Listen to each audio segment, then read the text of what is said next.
Chug, chug, chug. Puff, puff, puff. Ding dong, ding dong. The little train rumbled over the tracks. She was a happy little train.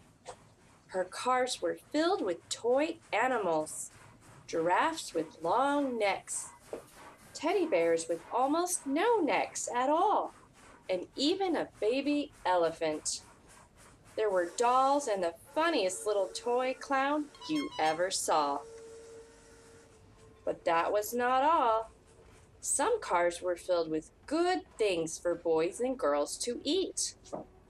Golden oranges, red-cheeked apples, bottles of milk, and even lollipops for after-meal treats.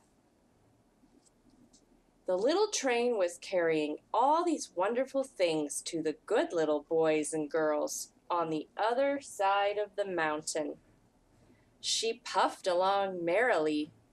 Then, all of a sudden, she stopped. She simply could not go another inch. She tried and tried, but her wheels would not turn.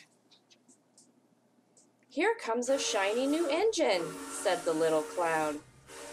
All the dolls and toys cried out together, "Please, shiny new engine, won't you pull your train over the mountain? Our engine has broken down, and the boys and girls on the other side won't have any toys to play with or good food to eat unless you help us." But the shiny new engine snorted, "I pull you? I am a passenger engine. My train has sleeping cars and a dining car with waiters to serve hungry people. I pull the likes of you? Indeed not." And off he steamed. Soon the little clown called out, "Look!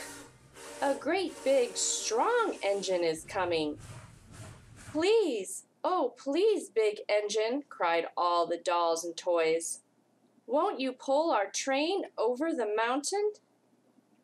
"I am a freight engine," the big strong engine bellowed. "I have just pulled a train with big heavy machines. I am a very important engine indeed. I won't pull the likes of you." And the big engine puffed off. The little train and all the dolls and toys were very sad. "Cheer up," said the little clown.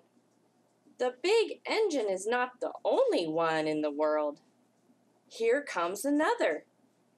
He looks very old and tired, but our train is so little, perhaps he can help us." But the rusty old engine sighed. "I am so tired. I must rest my weary wheels. I cannot pull even so little a train as yours over the mountain. I cannot. I cannot. I cannot." And off he rumbled. By now, the dolls and toys were so sad they were ready to cry. But the little clown called out, "Here comes a little blue engine, a very little one. Maybe she will help us." The very little engine came, chugging merrily along. "What is the matter, my friends?" she asked kindly.